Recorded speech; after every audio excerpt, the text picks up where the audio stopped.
Welcome to episode 1 of the RhoadesPod. What's the Skinny podcast? I'm Rich Rhodes, longtime sports writer from Brookville, Pennsylvania. We call this District 9 territory, and I've covered high school sports in this region for over 30 years, and it's been a privilege covering athletes and all of their accomplishments. I'm amazed at some of the feats I've been able to cover and report on over the last 3 decades or so, and I hope you'll watch and listen to these podcasts that I plan to develop, video and audio both, I'm guessing, with the RhoadesPod, What's the Skinny? My first foray into the world of podcasting is with a familiar face, standout golfer, good friend, Nathan Smith of Brookville. He's put together one of the finest amateur golf careers, not just from Western Pennsylvania, but nationally as well. He's a 4-time U.S. Mid-Am champion. He's played at the Masters 4 times. He's a 3-time Walker Cup participant, and he's a captain for the United States team in this year's Walker Cup that's scheduled for September 6th and 7th at Cypress Point Club in Pebble Beach. Basically, the Walker Cup is the amateur version of the Ryder Cup. We'll explain that further during our recent chat, and I hope you'll enjoy it. Nathan Smith, it's good to have you today. Let's talk a little bit about everything in life. What do you think? I'd love to. Absolutely. I'm in. Nathan and I go back a long way, including I was not there for your state title, 1994. Wow. 1994, I was in Clearfield. You come out of nowhere as a sophomore, and I don't know if come out of nowhere is the right way to explain it. This was at State College? It was. Penn State Blue Course, yeah. Penn State Blue Course, 1994. You were at the district level by then. You were an established stud, I would say. But just a little bit of highlights from that state title, because it's ancient ago. It's the 31st anniversary. The 31st anniversary of your state title. 30 years ago, right? What do you recollect from that? What do you recollect from that tournament? And you came home with a gold medal. Well, I did. I mean, that was a fun year. I loved high school golf and all the guys I played with on the team and everything. And we had a great team, and we did a lot of things, in the little, kind of the K-SAC there with all the different schools. But going up to states and kind of, getting in the playoff there. There was always 2 rounds up at State College, and it was fun. And was lucky enough to get in, I think, a 4 or 5 person playoff and managed to get it done there. So it was special, long time ago. And we should mention, you're wearing sunglasses. You're not going Hollywood on us. I'm not. I had a little eye appointment this morning. I got the drop, so I'm not going Hollywood on anybody. I look like Jim McMahon. I gotta wear these for a little dilation right now. It's a little rough.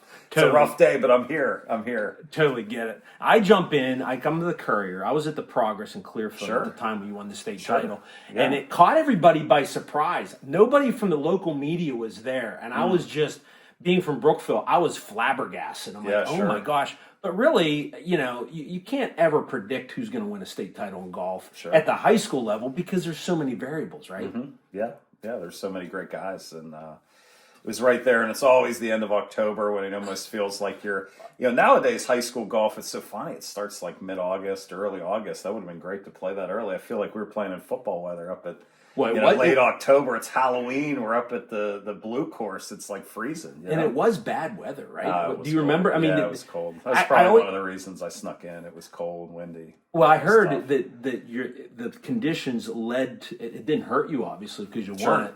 Do you remember any of the guys that were in that tournament? Did anybody ever do anything outside of what Nathan Smith was able to accomplish? Well, you hear through the years from different guys that you beat my brother in the playoff or different things like that. It's funny. So it still lives today. People still talk about it. So well, he's a PIAA champion. The resume's deep. I'll drop a few things, and a lot of people want to hear about your Masters experience. You were at the Masters in 2004, 2010, 11, and 13. That was the spring after you won 4 Mid-Ams, which earned you that invite. And then you were on 3 Walker Cup teams in 9, 11, and 13. But the headline now is you are the U.S. Walker Cup captain. Sure. Just named your team. Your 10 guys are now named, and you play here in September out in Pebble Beach, or I guess it was Cypress Point Golf Club. Yeah, Cypress Point beside near Pebble Beach, and you just got done doing finalizing the team. And we talk about different stages of your life and accomplishments. How's it feel to be at this point in your career being the U.S. Walker Cup captain?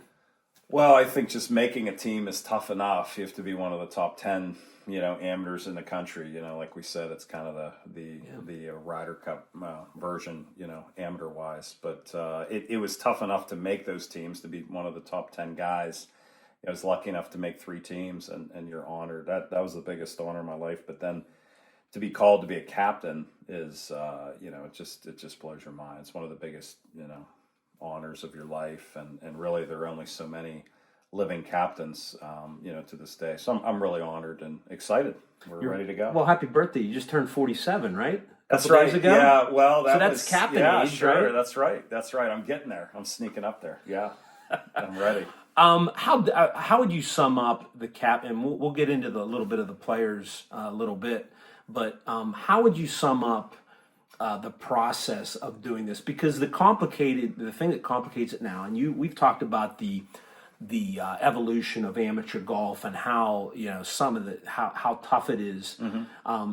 These kids have representation. They're thinking about what to do in their career. You're trying to get the best team out there as a USGA captain and the committee that helps you, and these kids are just so good. Mm. What kind of challenges are it versus back when you played? That's 10 plus years ago on this team. Sure. You were a mid-am even at that point.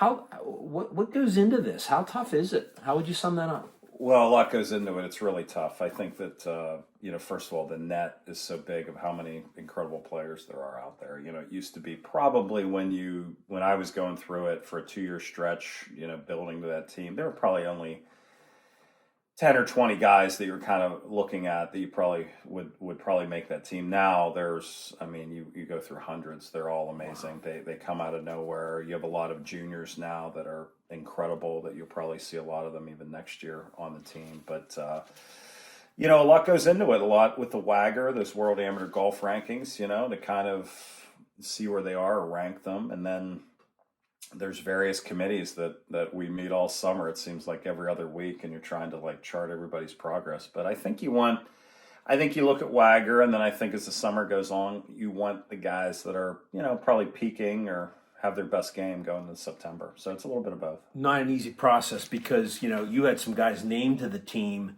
going into the U.S. Amateur, mm-hmm. and a couple guys didn't make it out of stroke play. But as you know, that doesn't necessarily mean that they don't deserve to be on the Walker Cup, right? Yeah, all 10 guys earned it and had their own accomplishments, and the Olympic Club's extremely tough, and it can get anybody. So that's Cypress Point is the Walker Cup at near Pebble Beach, September 6th and 7th.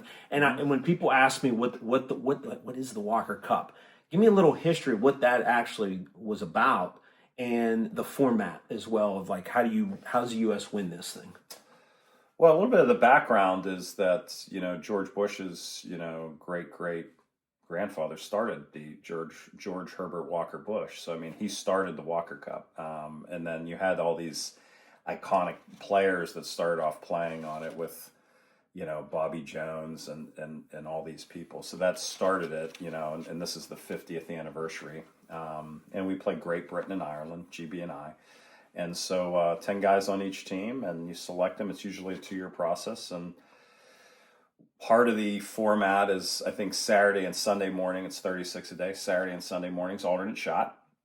And then singles Saturday and Sunday afternoon. 8 guys will play in the singles. You have 10 guys total. 8 guys will play Saturday afternoon, and then all 10 will play Sunday afternoon. So it's really exciting. So, match play golf is some of the most entertaining golf. Mm-hmm. It's not stroke play. Mm-hmm. You don't lose it all because of one hole, and it's something you've been very familiar with in your career. How would you explain the strategy in match play when you're playing somebody else? What kind of things are really a big factor on how how's on a particular match? What kind of strategy is big? Well, I think Cypress Point Golf Club is going to be one of the most, I think it's going to be one of the greatest match play, clubs in the world. I think the front side's made for drama. You have a couple, even par 5s that could be converted to par 4s, but the greens are fun. They're risk reward. There's so many different options how to play it. 9 is a drivable par 4 with lots of sand everywhere and dunes. And then it just kind of builds to the backside, 15, Wow. 16, 17, which is this iconic, best probably 3-hole stretch in golf. So I don't think any lead's going to be safe. And whether you're watching in person or at home with high def or anything, it's going to be exciting. The key to winning a match as an individual golfer in a match play format, what's the mindset you have to take? Because you know when that hole's done, it's done. You're not necessarily out of it. Sure. Well, I think there's a free, because it doesn't really matter what your total score is. So I think in match play, there's a freedom of when you can play. Like if you just need to, got a punt to get it there, to tie somebody, or to play more aggressive, or if you lose the hole, you lose the hole. You're just on to the next. You're not really posting a score. And your strategy could be dictated whether you're winning or losing. Well, that's it. If you're a couple down, you can play more aggressive, and Cypress is going to let you do that. Ah, interesting. So your first Walker Cup, and we'll stay on the Walker Cup theme because you build your resume. You always said that was one of your primary big goals in life is to get the Walker Cup team. 2009 Marion, right? Mm-hmm. I was there. I got a chance to spend some time with you. It was, and that's suburban Philadelphia. Yeah, sure. That was the first time you had Stars and Stripes on you? Did you have an event before that? Was it that U.S. The team thing? Wow, good question. Either way, that was probably. That was for the Walker Cup. I'm trying to think if there were any other red, white, and blue things before that, but I think that was probably the first. I guess the Walker Cup. Yeah, well, the feeling that started it off. So it was special. Anytime you get that call to represent your country, which was pretty chilling because it took me a while. There were years I tried to make that team, and that was incredible to get that call from Buddy Marucci, who was my captain in 2009, right? And then to be on that team with players like Ricky Fowler, that was pretty special. Yeah. Well, the connections you've had with many golfers through the years is probably rewarding in your life to be able to rub shoulders with some guys who have gone on or were very good that you've had a chance to take time with. 2009, I remember there was a hole. I was near Buddy Marucci following you on a hole. Yeah. And I don't know if you were playing with Peter Uline I think it was alternating shot. Sure. And you chip something out up onto one of the greens area, and Buddy turns to the guy that was in the cart with him, or whoever it was, and said, "That's why he's here." There you go. Explain to me how would you have? What does that mean? Because I'll let you answer. Yeah, that. I remember him saying that. It was on number 11, and Peter was very long at the time. And you actually remember the? I do. I actually do. That's scary. Yeah, it was on number 11. He hit it in the right rough, and. The rough at Marion obviously is U.S. Open rough, and I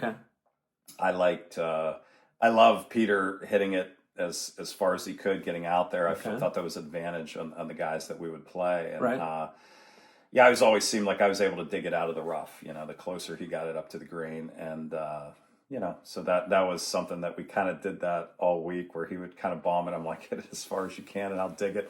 I'll just take a hack at it and get it on the green. I thought that was a big advantage for us, but. I think that, what that meant, I don't know. It could mean some different things about just being a veteran on the team, or what you were brought, or by maybe several, hit a key shot at a key time, and it was that type of summer, and had to be to make that team. Well, and getting into your, the strength of your game, and this leads me into you grew up at Pinecrest, sure, and a lot of people said that course. If that would be something that if you grew up on that course, you're going to learn that short game and the chipping and the putting. Sure. First of all, let's go back to the year. This is where you cut your teeth. Earliest memory of being on the golf course. Give me what's in your head right now.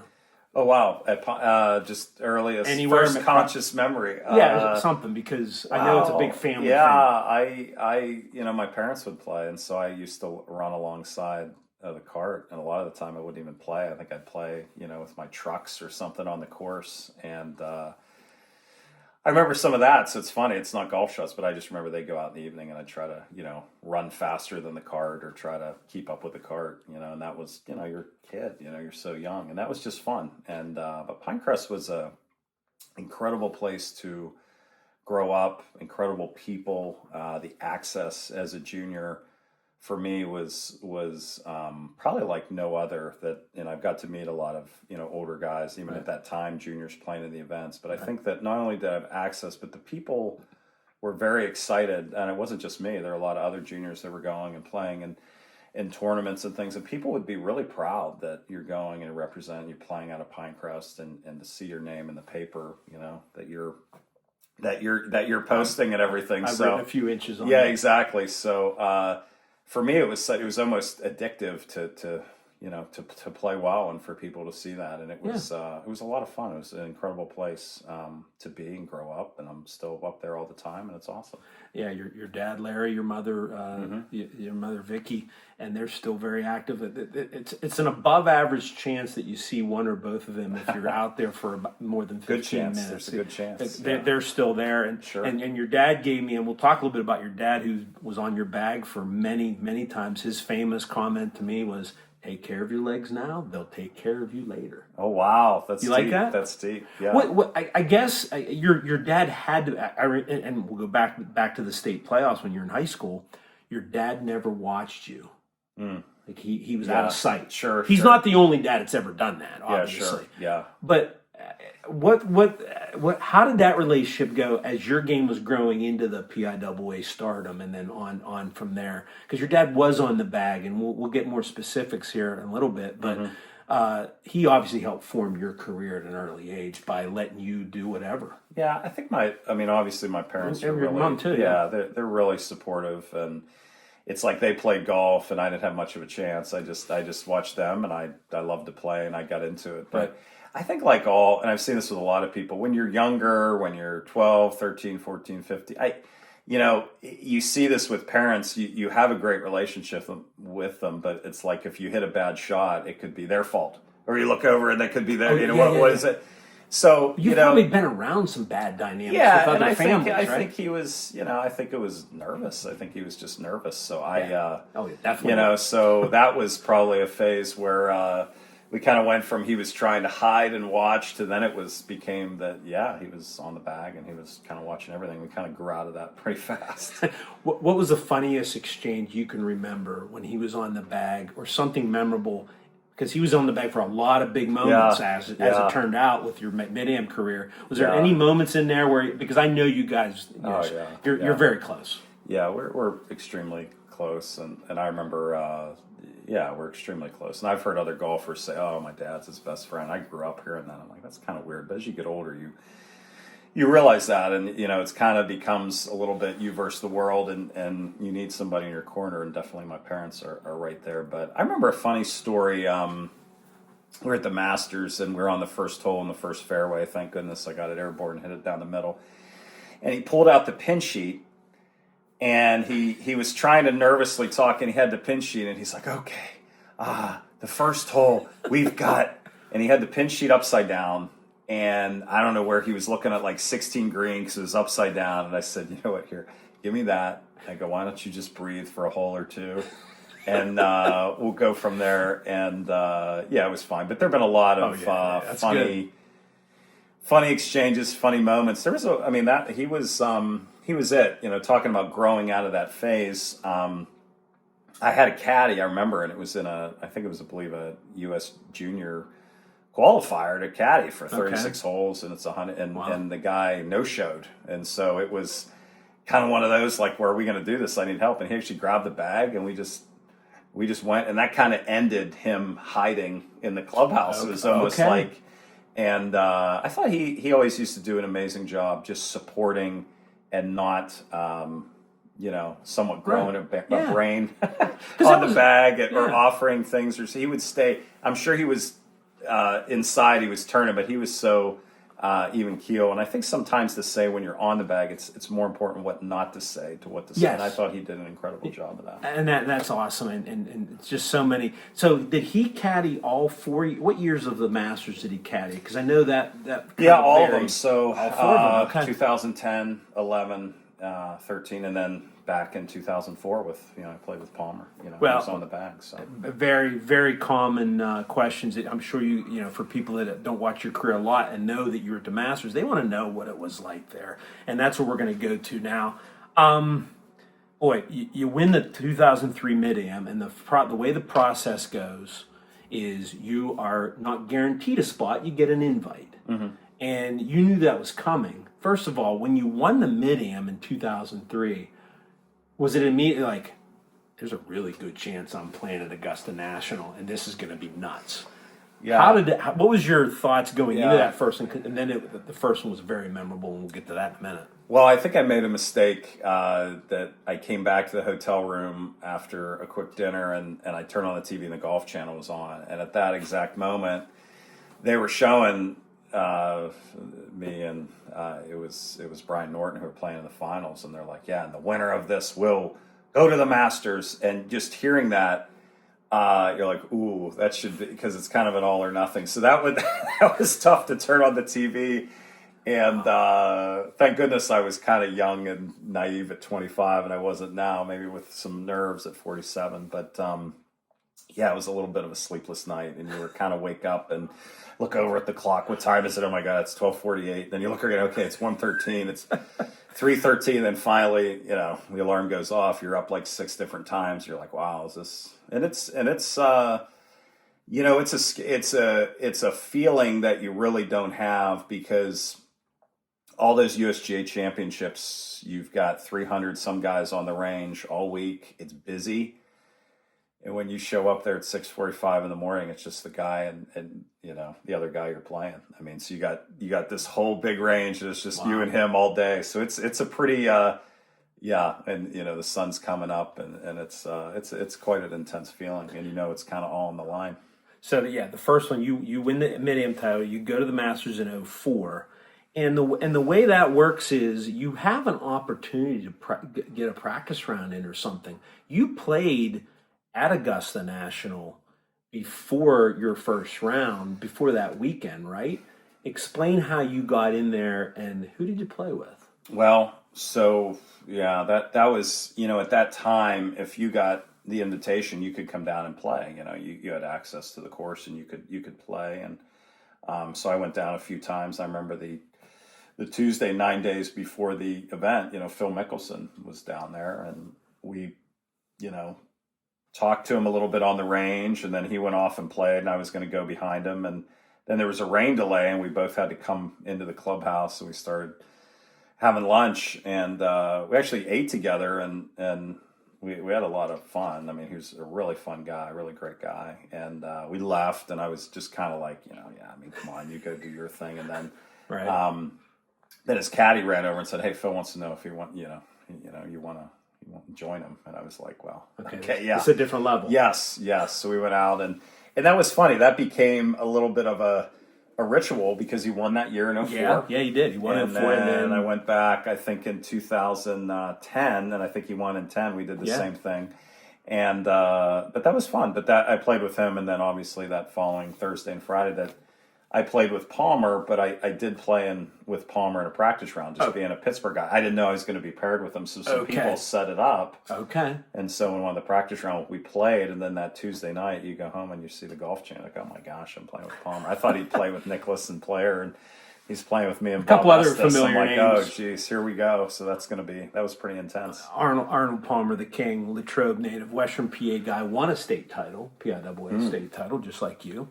And he might have won more than one, I think. So he might have you there.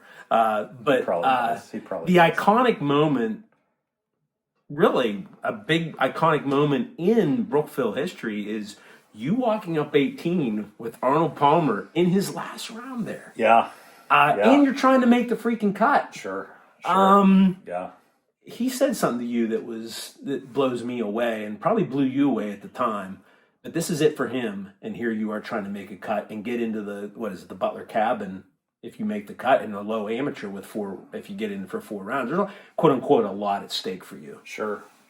Well, he said a lot of things. I'm trying to think of the specific thing. I think he said, I think he said sorry about out there, because it was, my gosh, it was 50 or 60 deep, like everywhere, especially on that backside, and they were just cheering for him the whole time. I would say the group, behind us and in front of us probably got the worst of it, because they were people were moving and cheering. At least you could kind of hopefully tell when it was coming. But for me, honestly, it's incredible. I played with them. I mean, we're still talking about it to this day. 20 some years later. Yeah.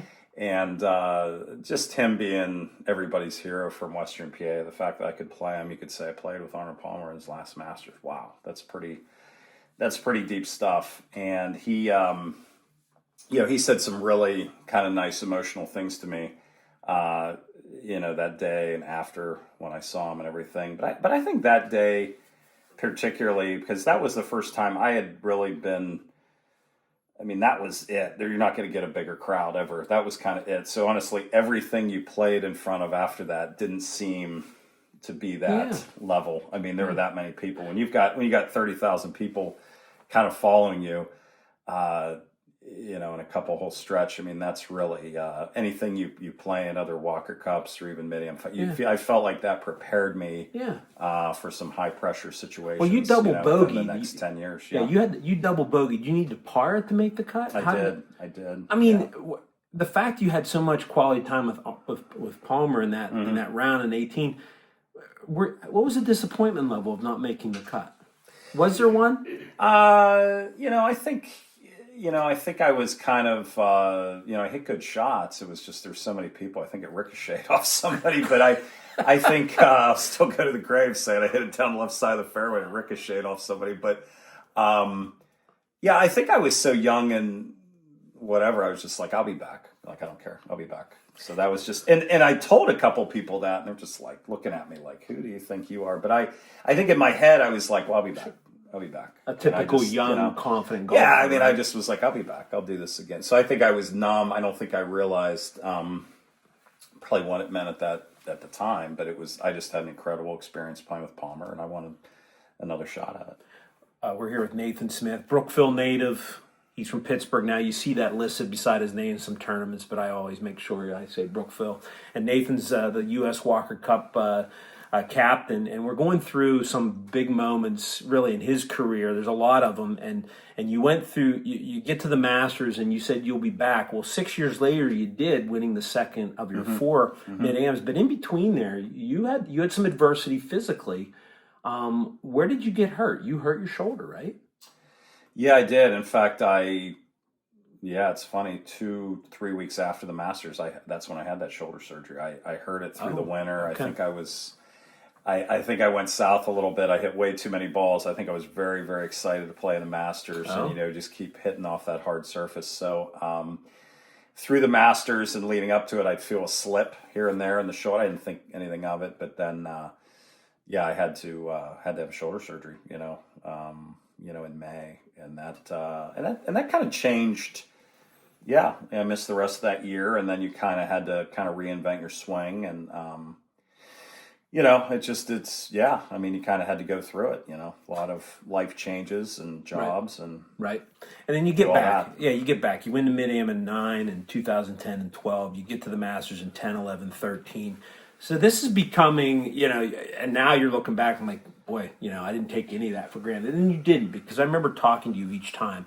Playing at Augusta National in that's not like the other three majors. Not that you've played the other three, but it's different, right? Sure. And everybody that's any type of golf fan, you want to go watch around there, even if it's practice round. I guess, what's it like being on that course and that complex versus everything else you've played at, and what the pros even say? Because they say the same thing in a lot of cases. Well, nothing compares to it. It's the biggest stage maybe in sports, obviously in professional golf and golf in general, and it's the stage. I mean, it's everything. It's Wimbledon. It's everything. It's a Super Bowl. It's all rolled into one, and it's incredible. It's big. I mean, it's beyond words. And to be on that stage was it was a lot to walk into. I mean, I think I told you for years, I felt like I was on a bicycle trying to get on a freeway. I mean, it had that type of feel with you go on the range, you see all the best players in the world. Right. You can go hit balls right next to them. The course itself is extremely tough. It's everything. You feel it all. A lot of pressure. When you play down there, the amateurs get a little bit of a perk there, right? You stay in the crow's nest. Sure. Explain what that means when you get there and you're able to play it, because the Masters has a soft spot for amateurs, obviously because of Bobby Jones and the history that tournament started at. Yeah, with Bobby Jones, I mean, creating the Masters, creating Augusta National, I mean, he was, the best amateur ever. They would have the Crow's Nest, which is in the upper level of the clubhouse that all the amateur champions would stay there through the week, and a lot of them did. You know, and you go up there and you see all the pictures of them in the crow's nest, and whether it was Jack or Marco Mir or you name it, they stayed there. So it was absolutely incredible. So staying up there, I did. I didn't sleep that great because you feel like you're sleeping under the Christmas tree waiting for Santa or something. I mean, it's that good. And you wake up and you can hear the people outside. You look outside and there's 20,000 people around the first tee already. But it's pretty special stuff. What's the perk that the Masters player gets that maybe people don't hear about that maybe separates the Masters from everything else? Is there some perks there that you guys get while you're playing there? Well, you get a lot of gifts. I know as an amateur we would get gifts, through afterwards, everything from clocks to crystal to bags to clothes. Wow. Every time you played, you would get something. Even after you thought it was over, you'd get something in May. I'd probably say a cool thing, if you would make an eagle through the course of the week, or you get close to the pin in the par 3 contest, you get crystal. So it counts, wow. And it's pretty cool. So that's pretty cool. So I managed to get one of those. So that was nice. So. Yeah, you did. You're right. I did. The first hole of the par 3 contest. Yeah. Oh, that's right. Sorry, it's up at the parents' house. I don't have it here. Was it in 04? 04. It was in 04. Yeah. So because I watched you the other 3. Sure. And that's a fun. The 1 year we were walking the grounds, and I was there with everybody's favorite pro, Greg Fritz, and former longtime Pinecrest club pro, and then heads greenskeeper Kurt Becker. Mm-hmm. And I looked down at the ground and I go, Kurt, what is that? Because we always hear about the ground there's no weeds. Sure. I go, Kurt, is that a weed? And he looks at me and, Kurt, he goes, well, depends what you call a weed. Yeah. But the place funny. Is just magic. You're right. And they tell you to walk it backwards when you first get there as a spectator. Yeah, I don't know, obviously not as a golfer. That's but interesting, yeah. What we miss is how there's how hilly that number 18 is. Yeah, and they have people come in and get up in the trees and get all the loose pine cones or branches down the week before, or come out and catch snakes. I mean, so literally... There's nothing out of place. I've been times, and I was there in a tree would fall over, or you'd see a tree that looked like it was dangling. The next day they would have it out. They'd take it out overnight. You couldn't even tell that they took it out. So they have an incredible, greens crew, and it's beyond anything. He is the Walker Cup captain, United States, playing in September, Nathan Smith. There's another Nathan Smith, Nate Smith, mm-hmm. And a funny story came out during the amateur. You're out at the amateur trying, scouting out, and he was having a good run, and he basically said, he's older than me, he gets Nathan, I go with sure, Nate. And sure. If you look on your Wikipedia, your page, it says that you missed a cut in the U.S. Open 1 year. Well, that has to be him. Our Wikipedias are merged. You mentioned my birthday. That's not my birthday. Oh, it's his birthday. Oh my God. So his birthday is August 16th, and that's why the Wikipedia says I'm 160 pounds, because he's 160 pounds. I think it's off by about 70. So we have merged resumes, which is amazing. Maybe that's why I got to be captain. I wish you happy birthday. Yeah, I guess I was a little late. No, that's fine. I'm glad it came out like this. I'm still an August birthday, but that's his birthday. So you're not 47 yet? I'm 47. And I'm 47. So, but it was great. But that's why I'm 6'2", 160 on the Wikipedia, and the birthday, and I played in the Open. It's great. And you played against him in a practice round, right? You didn't have it. Was there any competition? You actually we played in tournaments before together through the years. I knew him. He graduated from Duke in 2005, and so he's obviously played in that. I think it was the Open at Shinnecock in 04, whatever my resume says. And he's a great guy, and know his family well. I've known him for years. That's really cool. And he went pro for a while, and he's back amateur, and he played incredible out there at the Am. I was thinking maybe, hey, who knows? A couple more rounds, you never know. Might have a couple Nathan Smiths. Yeah, and speaking of USGA events, maybe I'm wrong here. I think I cited this to you, and you're like, wow, that sounds like a lot. 48 yeah, USGA probably. championship events? Yeah, it's around 50, yeah. I mean, I guess I got to ask you some of the memorable moments, which we've probably covered. Yeah, sure. But that Walker Cup in 2013 and National Golf Links out on Long Island, you guys were winning, but somebody had to score that winning point, and it was you. Yeah. And the pictures were awesome. Yeah, that was special. That was really special. So the setup was what? You were playing a singles match. Mm-hmm. Yeah, singles match in the afternoon, and you're coming down the stretch. You just never know how it's going to go. I mean, some matches could flip or anything, but we needed it in right place at the right time, and it was great. So you're something I'll always remember. Yeah, so you're the captain this year, and then because they're flipping the sequence, you're captain next year, and you're going to Ireland. Sure, Lahinch. Yeah, and you're 0-1 as a player over in the other That's the pond. A little harder over there, I think. We don't have to get into specifics. Sure. It's hard to win on foreign soil with this team. I think it's challenging because you it all starts with when you leave. You know, usually you have to take a red eye over, and that kind of kicks the week off to get the time change correct. Yeah. So I mean, it's tough. It's probably a bigger advantage for them being over there with the wind, the courses, the conditions. They're a little more used to it, and it's tough. It's very tough going over there. You won the 4-ball title, the first one, the USGA Amateur 4-ball with Todd White, which you have played with him since then. At the Olympic Club, which was fun. We're just right out there. There you go. So it was fun. How unique was it to win the first one? Because that's a title you have on your resume, and it's, you know. Yeah, that was pretty sweet to win the first one, to always have, you know, your name up with his up there, you know, kind of the first one on that trophy. And I've known Todd for a while. We played on the 2013 Walker Cup together, and so we got to know each other really well. We've known each other forever, and then when we were on that team, we really bonded, and then to go and to win that first one was, I mean, special. All right, so let's go some odds and ends questions. So sure.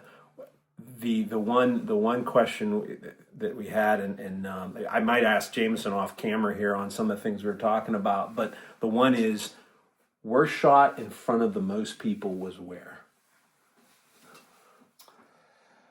I know where I could say it. I was on number 10 at Augusta. And my ball, if you're familiar with number 10, everybody's watched the match, you go around the corner and they have that big bunker, but you have to kind of hook it around the corner. It was a little wet, and my ball ended up on the hill. It didn't roll because it was wet. It didn't roll down to the flat part. So I tried. It was a really tough lie, and I just chunked it. I chunked it like, I don't even know how far, but I was just trying to get something up to the green, and I chunked it, and it was right in front of the whole world. How many holes in ones do you have? 7. Most recent? Oh boy, it's been a while. That's a good question. Well, probably it's been a while. Any at Pinecrest? Yes. 2 on 12 and 1 on 3. Which is the 2? 2 on 12 and 1 on 3. Okay, there you go. Yeah. What else here? Let's go with best shot. Well, holes in one, but was there a time? I mean, you do a lot of practice. You have balls laying around everywhere, wherever you live. Sure. And all that. Sure. Best shot nobody saw. The best shot nobody saw. Meaning, do you want very few. My best shot ever, or let's go best. Let's go best shot ever, because that does mean something. That does mean my something. best shot ever. If Kelly Craft's out there listening, we're at the Spirit down in Texas, and we were playing for USA. Yeah. And it was this, what was it? I think it was this 15th hole. It was a kind of a drivable par 4. And Kelly and I were teammates. It was a better ball format, represent the U.S. This was back in 2011 in November. And I was just the captain this past November of the team. Right. And I had made a mess of the hole all week. I hit it in the water. I hit it all over the place. I said, by God, I'm going for it again. And I crushed this drive, and I hit it up to about an inch, and we made eagle. We ended up winning. But that was probably the best. That's good. Yeah, the other question isn't quite as important. But back, and I wanted to make sure I asked you this, because a lot of people ask me this question. Maybe not so much lately, but definitely when people got tired of reading you in the Democrat. They're like, when's he going pro? All my dozens of readers. Why doesn't Nathan go pro? And there's an education to that answer. Yeah. You're educated. How Sure. would you answer Well, I that? don't know if we talked about this before. I don't know if I have a reason. I think looking. I mean, thank God I didn't, since I'm the captain at Cypress Point. Okay, But there you go. I would say going back that being from Western PA, I'd say I was a slow kind of with the game. It's not like you're in Florida. You're kind of you're playing basketball through the winter. You're doing different things. Right. So I think the game was, developing, even though I was doing a lot of really good things. Playing the Masters in 2004. I think the shoulder surgery in 2004, I think, kind of slowed it down. And, it just seemed one thing led to another. I mean, I think that, if you win, I won a bunch of mid-ams. It's like you win the mid-am, and then you're in the Masters the next year, and then you're on the Walker Cup, and then you win another mid-am. So I think there was some of that it just started to snowball. And I think that being in Western Pennsylvania, if I grew up in Florida or something, maybe I would have. But in Western PA at that time, amateur golf was really the rage. You had Carol Semple Thompson with all her. She's the best. Oh, yeah. Not maybe the best amateur ever, woman golfer ever. And Frankie Fuhrer playing on the 81 Walker Cup team at Cypress Point. Sean Knapp was an incredible, player and friend of mine that he was playing. So it's like everybody I seen that I was around was doing amateur golf, and so this started to snowball, and I was having fun, and it just worked out that way. So I mean, if maybe a different state, maybe if no shoulder surgery, I mean, it just seemed that I was having a lot of fun. It was a great fit, and it just I couldn't stop.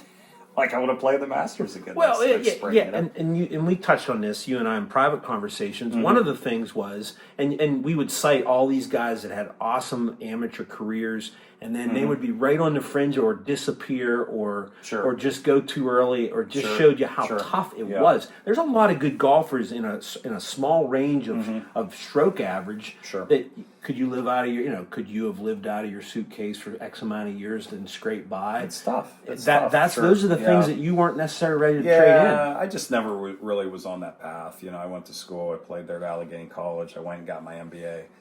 At Clarion, I never really was on that, hey, I'm going to Q school and I'm going to go drive around like Happy Gilmore with a check out of my back seat. But that's kind of just that's the best answer I could give. It just kind of happened that way. And honestly, I'm glad it did. It's a fun, to talk to you about. It's a fun journey to look back and talk about all those things and kind of culminate, here at Cypress Point. Well, when you're talking 4-time amateurs, you have the 80. You've played in 48 USGA championships.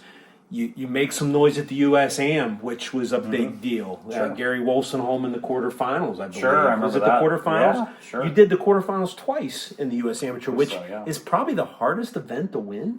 Where would you rank that as far as? It's tough. I mean, it's the toughest. It's the toughest field and biggest amateur tournament in the summer. Absolutely. Yeah, you got to do two to explain to people. The USAM is you go 2 rounds of stroke play, which the mid-am does too, and then you have to win a 64 or 32 man bracket. 64 man bracket of match play. Yeah, it's match play after you qualify with 312 guys. Which if you don't have 2 good rounds, you're done. Correct. If you have 1 bad round, you're done.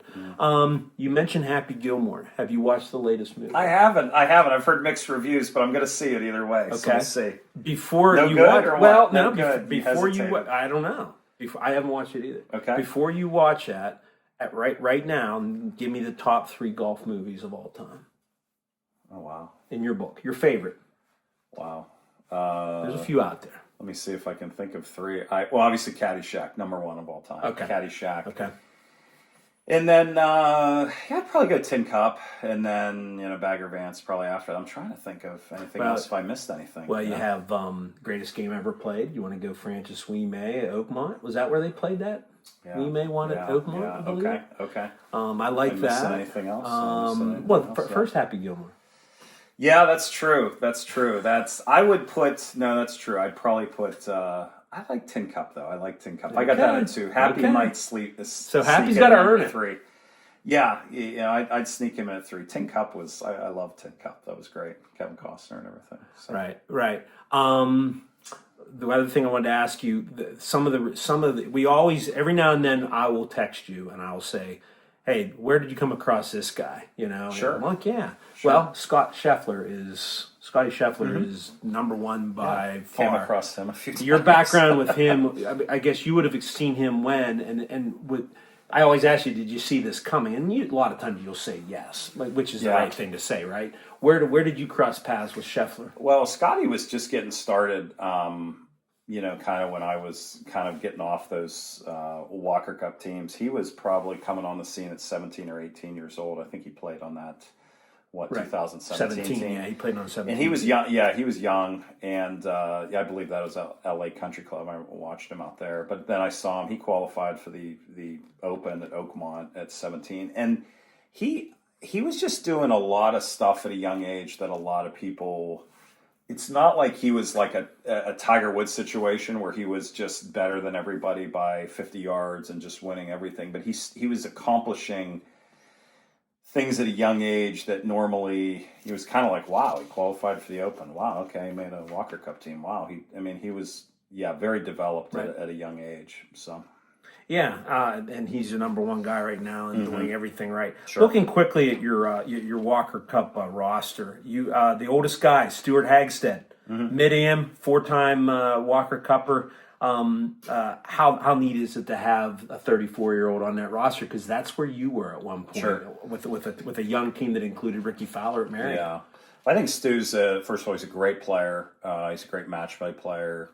He's a multi-time, as you said, Walker Cupper. He knows how to get himself ready. He's a great locker room guy. I know he just reached out to even Mason Howe, who won. I know he's going to go out. He's a California guy too, so he's going to check out Cyprus. A little bit too. He's played there a lot, so it's great to have him. He's an invaluable part of the team. I bet. Mason Howe is the USAM champion. He's 18. He's the youngest guy, so he's the hot item and a very talented kid. That'd be redundant with most of all these guys. I guess looking at this group, and you can name drop. We have some other guys there. Jace Summey, Preston Stout, Tommy Morrison, Jacob Modleski, Ethan Fang, Michael Lasasso, Ben James, and Jackson Kuivin. Some of those guys knew they were on the team. Kuivin, James, and Lasasso, I believe, were your first three named. I guess this was a very hard process, right? And there was a big deal, there was discussion on there was a high school that made the Final Four. Yeah, so it was. That's impressive that he even. Yeah, so I think that going through each one of those guys, I think, and you just mentioned Mason Howe, just won at the Olympic Club. Mason qualified for the U.S. Open at Oakmont this summer, shooting 63 in a qualifier. So that. At 17, 18 years old, that was, to me, that turned my head. And then all of a sudden you turn around and he's medalist in the junior. And I kind of had my eye on him and I watched him out there. So again, he played incredible. And then he made your choice easy. Yeah, that was easy. But all those guys had very incredible years and accomplishments. And like we went, just to run through them. Jackson Kuivin, number one ranked player in the year. I think you've seen him, it seems like every other Sunday on the PGA Tour, with top fives. And Ben James played on the last team, the 2023 team, second-ranked player in the world. He's had a lot of great finishes. Michael Lasasso won individually the national championships in May. Right. For Old Miss out at La Costa. NCAAs, yeah. And Ethan Fang won the British Amateur this summer that hasn't been done in 18 years by an American. So that was big. Preston Stout, incredible player. I sound like Mel Kiper on ESPN. That's fine. We'll take in it. the NFL draft. That's what we want. But yes, anyway. Yeah. Preston Stout, I think he had so many top tens in school. It's like he never really played bad, and then it kind of crescendoed with him with the Northeast Am winning by 8 shots. It's one of the bigger amateur tournaments of the summer. And Tommy Morrison has been in the top 10 in Wagger last 2 years. He's kind of always been there. And Jacob Modleski from Notre Dame, right? Final 8 in the USAM last year, final 8 in the Western, final 8 in the USAM this year. The timeliness of how he was playing going into the Walker Cup, was huge. And obviously you mentioned Stu and Mason. So so it's really, and then Chase Summey, who goes to Oklahoma, won the Western Amateur. So, I think it's a team that individually had a lot of accomplishments, and now you just kind of got to bring them together. I guess what's the big key? What's the big key on trying to what's the challenge and what's the goal when you're putting this lineup together? Meaning, who's playing the foursomes together? who's playing the single. Oh, everybody plays the singles matches, but there's decisions you have to make on the fly after Saturday. Where's the biggest challenge for you as the captain? Well, normally how it works with you got 10 guys, and the way the format is, 8 out of 10 guys are going to play 3 out of 4 sessions, and all 10 are going to play Sunday afternoon in singles. So okay. If it works out like that, you could have 4 guys playing all 4 matches, and then 3 guys play, then the other 6 play in the other matches that are going to play 3.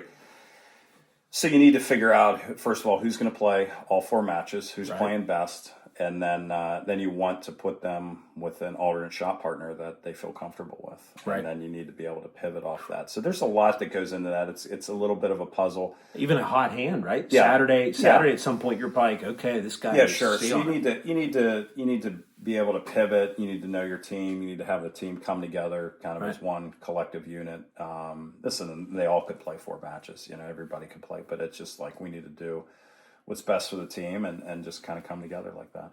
Have you played a lot this summer? We talked about a little bit off camera. I mean, there's a lot to focus on. You're not going to play in the Mid-Am this year for the first time. I know, right? Yeah, it's been forever. When is it the last time? Yeah. But for obvious reasons, there's a lot going on. Sure. It's funny. I watched Mike McCoy last year go through this, and he tried to go play in the Mid-Am, and he only played 9 holes. He withdrew. He got sick. It's hard to explain to people how much this takes out of you in the next, even when I go out there the week and a half. It's a lot, and then let alone you're not able to maybe to practice or get ready. But my game's good. My game's good for me. I've been hitting a lot of balls. The only event I really played in this year was with Todd White, that USJ4 ball. We played well. We made match play, but I think the biggest thing is the next 2 years. It's really not about me. The game's good. I feel good about it, but you're trying to get these guys ready and get them in positions to succeed.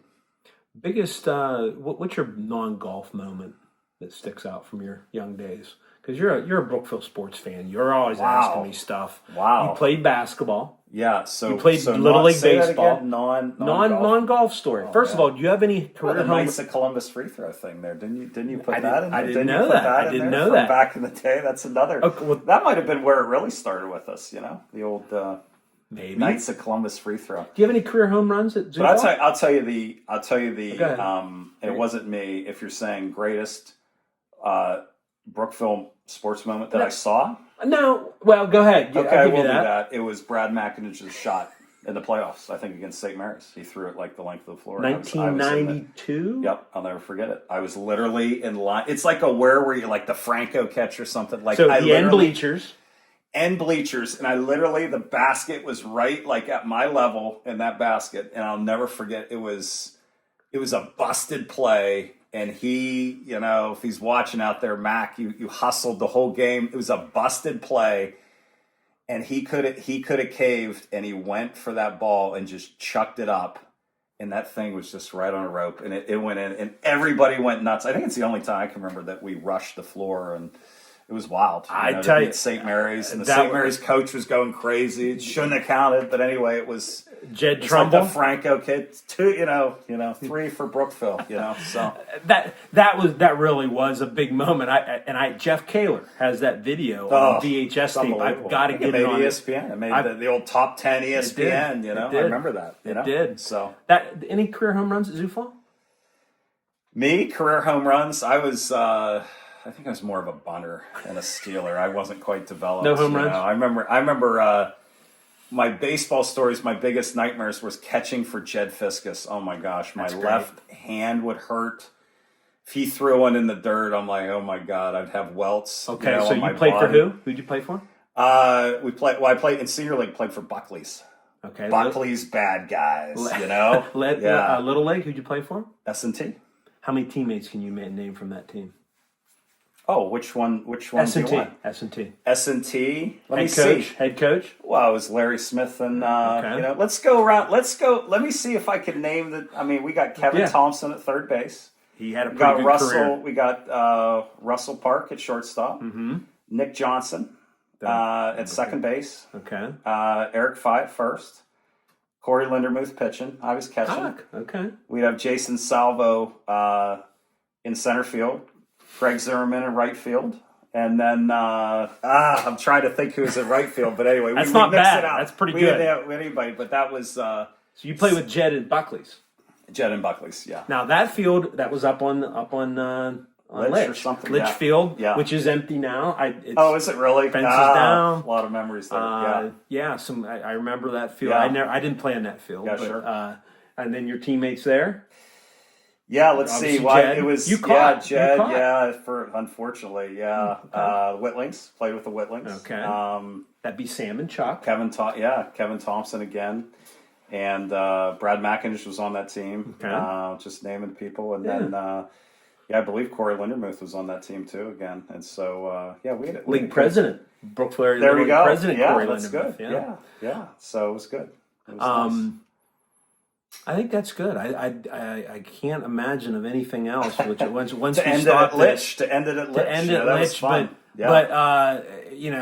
to be able to have the career you did, I don't know. I mean, you look back and the opportunities you've had. Is there a golf course you still haven't played on that you really can't wait to play on? That was the other thing. Is there a course out there that's still waiting for you? Maybe La Hinch next year. I haven't played La Hinch, but there's lots of courses throughout the world that I haven't. So hopefully. How many continents have you played on? That's a great question. You played in South America. South America. North America, of course. You played in Asia. Canada. I haven't been to Australia. You haven't been to Australia. Or Europe, Russia. mainland Europe. Yeah, what are the continents? Is this a geography quiz? I don't played know. in England. Okay. So, but the opportunities you've had through an amateur career, you didn't have to be a pro. Yeah, it's been fun. How would you sum up everything as you go into a really neat thing here in a couple weeks where you're going to be stressed? Well, it's been fun. It's been a fun, journey and everything. Kind of going through it. I think we started talking about this, about where you grew up in Brookville and Pinecrest. And I don't think any of this would have been, possible if not for the people up there that kind of let me. Everybody was so supportive, so much access. I mean, as somebody, and I think that spurred me on to want more and more. So the people up there are incredible. But it's been an incredible journey. Everything from the making the Walker Cup teams, the Mid-Ams, to the Masters, and even the last couple years going back and going to all these national tournaments at these places where I played for a number of years, 12 or 13 years, trying to make those teams. And now I'm watching these guys try to do it, seeing people and starters and tournament directors that I haven't seen in a number of years. So it's really a full circle thing. It's just been a fun couple years for me. It really has. It's meant everything to me. Shake your hand on the screen. Thanks, Nathan. Thank you. Hope your eyes get better. I'm not. I hope so too. Thanks, guys. Thanks for listening. Thanks for watching.